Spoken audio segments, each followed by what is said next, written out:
race bait, and advanced racial politics. So we got Don Lemon on deck here. He's going to go through these nice infographics and break down the racial, gender, and sexual profile of the incoming House members. And I think you know where he's going with this. Here comes Lemonhead. Check this out. You're looking at the 2019 congressional freshman class, the most diverse freshman class in the history of the U.S. House of Representatives.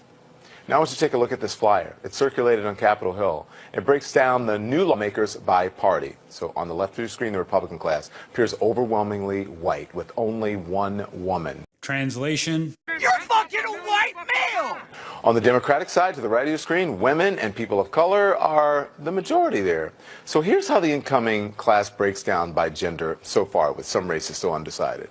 33 female and 21 male Democrats. 1 female and 30 male Republicans.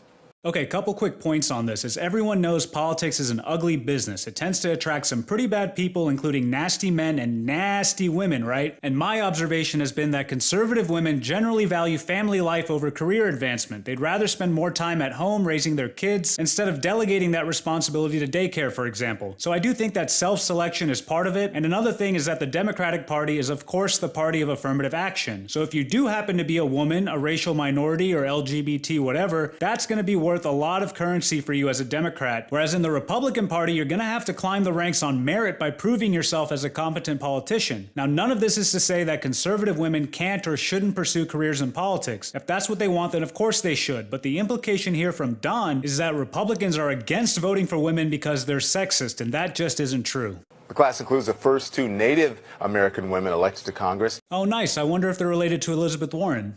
Deb Haaland of New Mexico and Sharice Davids of Kansas. Davids will also be the first LGBT person to represent Kansas in Congress. All right, way to go, Kansas. Finally got that lesbian rep you needed. Not sure what the relationship is between homosexuality and political acumen, but Don seems to think there's an important connection there. On a side note, Don, you forgot to mention that Sharice is also a former mixed martial artist. Now that I actually think could be a valuable skill in Congress, especially at those crazy congressional baseball games, but I digress. There's also Rashida Tlaib of Michigan and Ilhan Omar of Minnesota. They will become the first Muslim women in Congress. Praise Allah. You know, I think we have been missing an Islamic perspective in Congress. And to be honest, I actually haven't read my Holy Quran in a while, but I'm pretty sure there's some nice material in there to guide and inspire our new congresswomen as they draft legislation for us. What do you think, Crowder? Muhammad was not only involved in the commanding of killing certain women, committed domestic violence against his wife Aisha, said that women constituted a majority of hell, but there was actually a dame who was stoned to death as per his individual orders.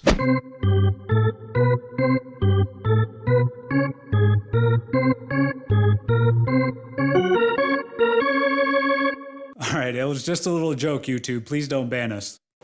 9 new African-American representatives will be serving in Congress next year, including Johanna Hayes from Connecticut, the first African-American woman from the state to serve in Congress, and Ayanna Pressley, Massachusetts' first black congresswoman. There are also 8 new Latino members of the House. That includes Rana Escobar and Sylvia Garcia, the first Hispanic woman to represent Texas. And for the first time, Iowans also are sending women to the House. Democrats Abby Finkenauer and Cindy Exney. Finkenauer, along with Alexandria Ocasio-Cortez of New York, are now the 2 youngest women ever to be elected to Congress. They are both 29 years old.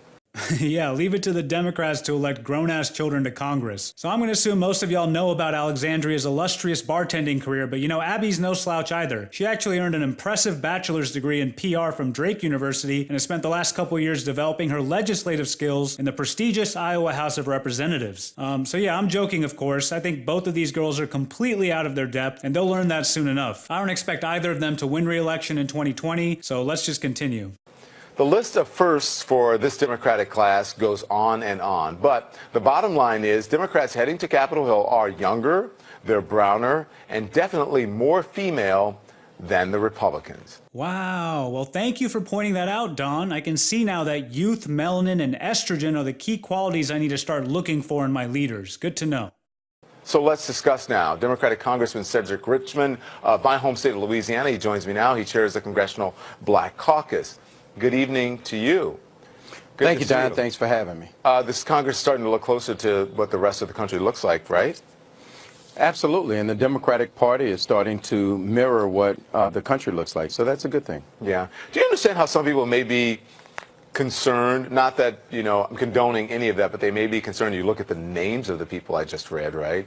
You look at their backgrounds, their ethnicities, their religions, and on and on and on. And if you're used to being sort of having the preeminent voice and being the preeminent ethnicity, and you see this, it may be a little bit concerning, right? You may be threatened by it a bit.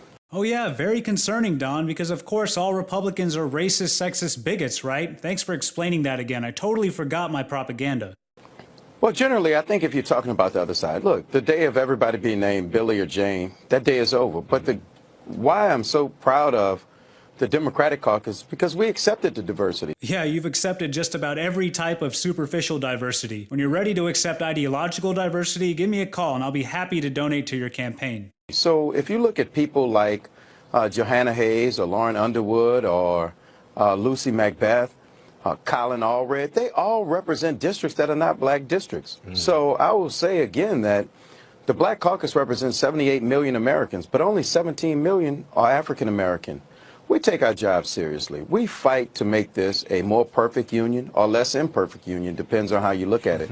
It's not all about race, but the Democratic Party, I believe, is starting to embrace people of all races, all religions, all genders, and that's a good thing that Congress will start to look more like the people it governs. Perfectly answered. Thank you, Representative Richmond. Yes, perfect Democrat response, Congressman Richmond. Perfect. See, guys, it's not all about race. We also want our leaders to represent all the different religions and all 63 genders and all sexual orientations. And why stop there, right? I say let's get more children in Congress because we don't want Alexandria and Abby to feel left out. And also, let's get some type 2 diabetics in there because we can't forget about the growing obese population. Oh, and don't forget about the mentally ill. We can't exclude them from leadership. Let's get some schizophrenic senators ASAP. Again, I'm joking, of course, but for real, guys, I actually spend a lot of time watching CNN and MSNBC and tracking Democratic politics. We do this as a service for our subscribers, and I never ever hear them talking about merit or competence or accomplishments. It is non-stop intersectional insanity. They are all in on riding this intersectional train till it falls off. I'm telling you. I would not be surprised at all if they do make mentally ill people the next great underrepresented grievance group. It's only a matter of time. Okay, well, I think that's it for this video. If you liked it, please remember to share it, and I do apologize for the infrequent uploads which some of you have complained about. Right now our channel's in demonetization review and it's really been slowing things down.